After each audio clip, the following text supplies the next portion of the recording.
Hey there, this is Teacher La Podcast, episode 115, Coffee, Vocabulary Booster. My name's Elena, I'm an English teacher. My goal is to help you start speaking English with confidence and get rid of speaking barriers. I believe it's achievable for you, and it's time you started speaking English fearlessly. Go to my website for full transcripts and worksheets to each episode. Happy learning! Hello! Thank you for clicking or tapping play. Here we are today talking about coffee. I hope you're doing fine and I hope you'll have fun listening to today's episode. It's gonna be packed with vocabulary. You'll learn about caffeine and how coffee is made. You'll find out about different methods of brewing coffee. We'll talk about the communist regime era in Poland. We'll look at vanilla latte with soy milk and how to order a coffee in a coffee shop.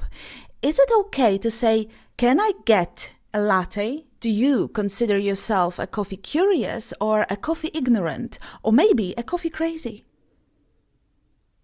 What's special about fair trade coffee? Finally, we'll go through some vocabulary connected with coffee aroma and taste. Is this normal that your coffee bag says it's floral, honey, raisins, deep, tangy body, and all you taste is just black coffee? Well, all this and more in today's episode. Before we jump in, please let me ask you a favor. If you think this episode is valuable and worth sharing, please share. Tell someone. If you know a coffee crazy person, let him or her know about this episode. But only if they need to boost their English vocabulary and improve their English speaking skills. Don't forget to download the worksheet. It's waiting for you at teacherola.com/115.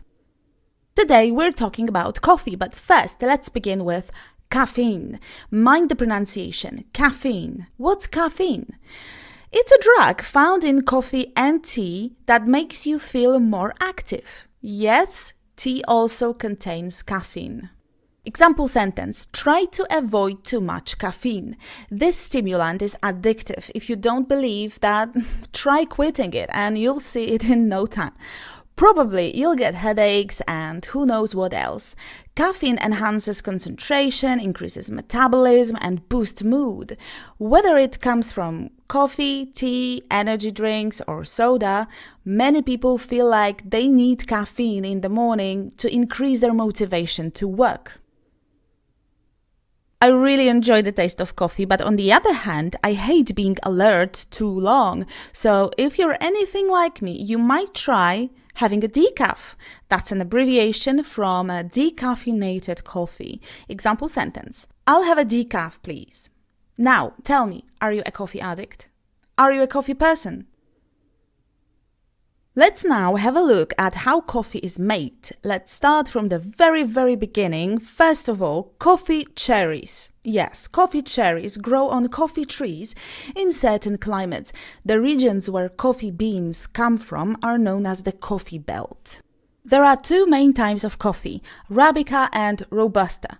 Arabica coffee beans are considered superior with sweeter and more complex flavors, at the same time more challenging to grow, hence more expensive. Robusta has more caffeine and is rather harsh in taste. Still, it thrives in rougher conditions, so it is cheaper. Additionally, we also have blends of these two coffees. Each coffee cherry has two coffee beans. This is useless knowledge, most probably, but for no reason I found it fascinating and decided to share. By the way, talking trivia, coffee beans are the coffee seeds. They aren't actually beans. Coffee beans, because that's how we call them, have to be removed from the cherry and dried. This is called processing.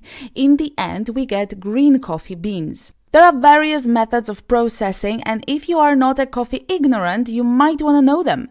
I'll just tell you briefly what they're called: natural processing, washed processing, and honey processing. Natural processed coffees are sweeter. I like them.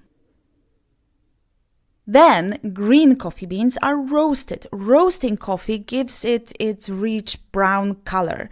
Depending on how long and at what temperature the coffee beans are roasted, we have light roast coffee, medium roast coffee, and dark roast coffee.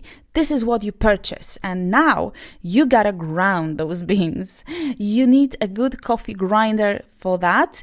The finer the ground coffee beans, the faster you can extract them. Finally, you can make yourself your coffee. You can brew your coffee. To brew means to mix with hot water and become ready to drink. You can brew coffee, but also tea, beer. Beer is brewed in a brewery, and in Polish we have a similar word, browar. After brewing, usually you end up with used coffee beans, unless you make instant coffee. Then, there are no coffee beans left afterwards. Used coffee beans can be reused. You can make coffee body scrub, or you can use it to fertilize your plants, but I'm not an expert in that field. Brewing. There are many methods of brewing coffee. New ones are popping all the time, but they all do the same thing. As mentioned before, the finer the ground beans, the faster you can extract them. That's why you need finely ground coffee to get a good shot of espresso. A medium grind is for a pour over, and coarse for a slow method, cold brew for instance, or dripper or Chemex.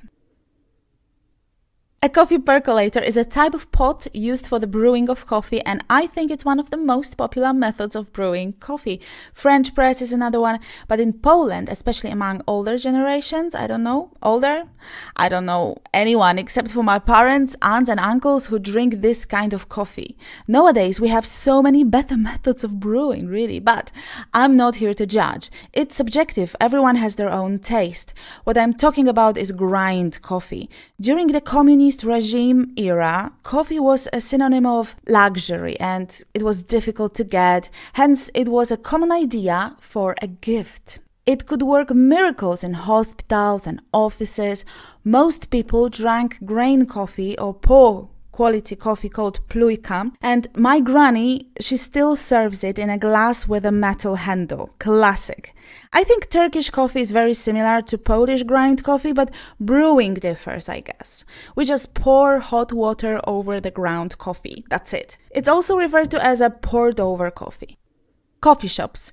When you go to a coffee shop, you can have, for instance, grande, iced sugar-free vanilla latte with soy milk, or decaf soy latte with an extra shot and cream, or even tall non-fat latte with caramel drizzle. What does it all mean? Tall, grande, venti? Well, if you want to make sense out of it, don't try, because there is no sense. Venti is Italian and it means 20. Grande means big in Spanish, and tall is tall. Well, remember this. In different coffee shops, they have different nomenclature. Small, medium, and large, or tall, grande, and venti. The end. Now, how to order coffee. Can I get a latte? There's some discussion and, let's say, animosities around this vocabulary element, totally unnecessary. Maybe, well, yes, of course, can you get me a coffee would be correct, but please, can I get is widespread now among users of English all over the world. The verb get is such a versatile verb, you can't control it. I'm sorry, grammar police, you're powerless. Use it, okay? Can I get a latte, please? Language changes over time, but just use common sense. Why would a customer need to add pronouns when it's obvious in the context of a coffee shop that a customer is not the person who prepares a coffee? It's a barista. Remember that, in fact, the first meaning of the word get is to obtain, to receive. And that fits the question, doesn't it? Let me know, what's your favorite kind of coffee? Is it black coffee, cappuccino, espresso, not espresso, Americano, latte? I like my coffee black, no sugar. Are you a coffee curious person? Or maybe you consider yourself a coffee crazy person. Such a person buys expensive gourmet coffees, which means sophisticated, good quality coffee. Such coffee is fair trade. Fair trade coffee is coffee that has a certificate that proves fair trade standards. Such a certificate ensures sustainable development by offering better trading conditions to those bean farmers. Fair trade organizations support producers and farming. They prohibit child labor or physical forced labor. Finally, let's talk about the taste and the aroma. When we talk about coffee, we rather avoid the word smell. Coffee has its aroma. What a beautiful word! There are lots of different coffee aromas. They can be described as nutty, fruity, warming, spicy, caramely, chocolatey, and many more. When it comes to taste, coffee-crazy people distinguish sweetness, body, and acidity. The body can be described as, for example, rich, light, smooth, thick, heavy, drying, delicate, and so on. You know, when you have a coffee bag description, that tells you that its flavors of juicy blackberry and white grapes, and those flavors are balanced by subtle notes of raw sugar and floral honey. So these descriptions refer to sweetness, body, and acidity. Taste is inherently subjective, though, so if you have a coffee and it doesn't taste like rum or raisins, as the bag says, it's because you have your own perspective, right? Time to say the words out loud, the sentences out loud. Listen and repeat. Try to avoid too much caffeine. Try to avoid too much caffeine.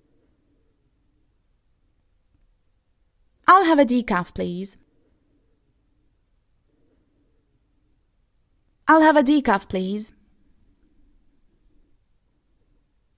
Arabica coffee beans are considered superior with sweeter and more complex flavors.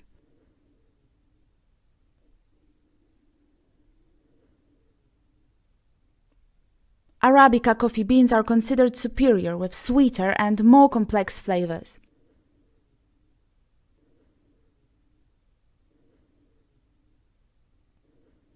Roasting coffee gives it this rich brown color. Roasting coffee gives it this rich brown color. The finer the ground coffee beans, the faster you can extract them.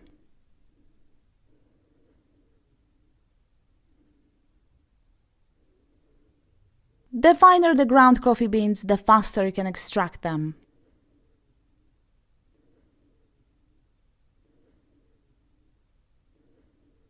After brewing, usually you end up with used coffee beans, unless you make instant coffee.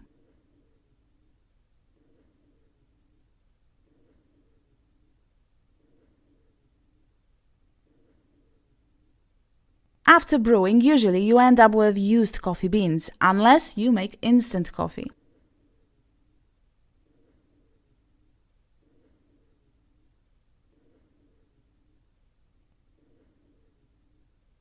During the communist regime era, coffee was a synonym of luxury and difficult to get.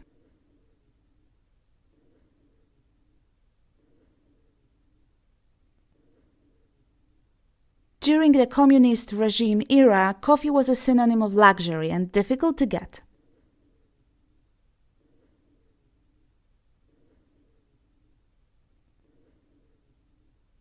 Can I get a latte? Can I get a latte? Coffee has its aroma. Coffee has its aroma. Taste is inherently subjective.